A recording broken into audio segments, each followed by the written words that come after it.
like this is your ride. Showtime.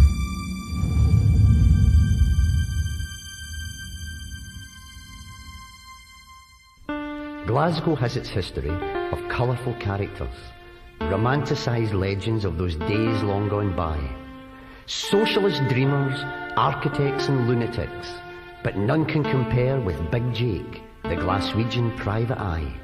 Ex-Detective Sergeant Jack McGillicuddy was a force to be reckoned with out upon the streets, the scourge of Glasgow's criminal fraternity, who trembled at the sound of the pounding of his feet.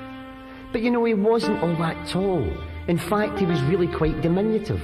But throughout the city centre, he was known as Big Jake. But because he had a limp, he was also known as the Hobbling Goblin. But if you said it to his face, it would be the last sound you'd ever make. Jake was doing his rounds early on a Friday evening, searching through the bars that Mick McAllister frequented. McAllister was drinking down in the Scotia Bar with a young lady that no one owned, but who could be very easily rented. McAllister was Big Jake's grass or source of information, a greasy wee toe rag who could crawl under a snake. But he had some information concerning Jake's investigations of some local politicians who were definitely on the take. The door flew open. Big Jake entered. The clock stopped ticking, and the budgie died. The barman stabbed himself just to save time, and the people who were stoned there became totally petrified. There were people swallowing lumps of dope and stuffing it into crevices. People checking their watches saying, "Oh, time for me to go." The folk sing around the corner changed from 4/4 time to rumba. It was a catchy little number, Ravel's itchy bolero.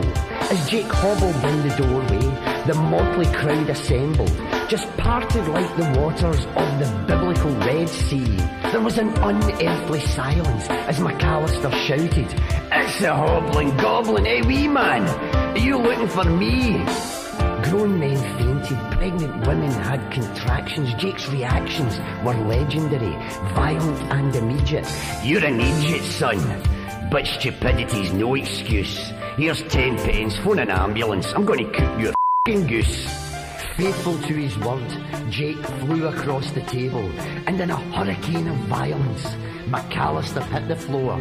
As Jake knelt upon his windpipe, McAllister retaliated, and his young lady friend joined in to try and even up the score. The hooker hooked McGillicuddy. He was quite astonished, but being a gentleman, he raised his hat before he gubbed her with a chair. A woman who was sitting there, incensed at this brutality, led a battle charge of outraged women towards the battling pair. Some men shouted, "Let them fight it out." Arguments ensued. Pints were spilled and soon a battle was in progress. The fight spilled out onto Stockwell Street. A bus queue there joined in. They didn't have a reason. They in fact could not care less. Many years of pent-up tension and frustration had erupted. Simultaneously, it seems, everybody had had enough. And from nearby pubs and houses, the battle ranks were swollen. By the time the police arrived, things were looking pretty rough. Now the police took a beating, so they called for reinforcements. By this time the fight had spread to over 15 city blocks, and in less than 40 minutes it reached the Glasgow city limits. News at 10 called it the Battle of the Inner City Jocks. The government called the army in, but buses came from Aberdeen, Edinburgh, Pittenweem, Stirling, even Crail. The fight extended north and south, advertised by word of mouth. They even fought in hospitals, in bingo halls and in jails. For 15 days and nights, it was a monumental fight. The biggest pub fight that the world had ever seen. They dropped in paratroops, commandos in small groups, and eventually 12 battalions of American Marines. The fighting was contagious. Privates, corporals, even majors soon joined the fight's undisciplined elations. Peace protesters, child molesters, even high finance investors all get drunk and exercise their aggravations. The United Nations forces arrived to try and save the peace.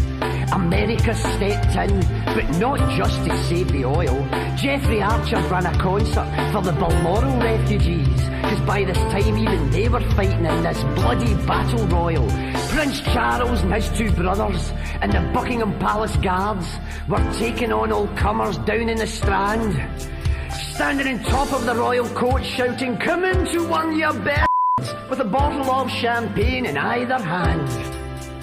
In compliance with EEC policy, the fighting spread to Europe, and continental drinkers soon joined the fray.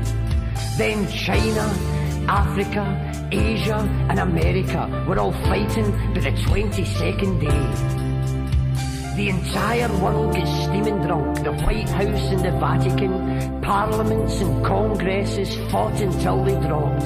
And after 28 days of fighting, all the drink supplies were finished, and as suddenly as it had started, all the drunken fighting stopped. The entire human race had a hangover for a week. No one went to work, so everybody got fired. 50 billion unemployed, but not one got annoyed. At last our contract of employment had expired, and our aggression totally spent. We got rid of the governments, stopped the wars, banned the bomb and saved the whale. Wealth was equally distributed and the world was unpolluted, ever after like a children's fairy tale. Many years have passed since then, but I still remember when. It all started in the Scotia bar that night, when Jake the Goblin, Mick the Grass and the hooker with no name, the unholy trinity that started that great fight. Yes, they've gone down in history, become a legend I suppose, and each year an anniversary banner is unfurled, and pilgrims come from near and far to the famous Scotia bar to commemorate the pub fight that saved the entire world. But I can hear you say, what happened to Big Jake since that night so long ago? Did he get the recognition that he deserved? No, no. See, just like you and me, Jake still stands eternally in the Scotia bar, still waiting to be served. Hey, excuse me, could I have a pint of lager here? Hey, am I invisible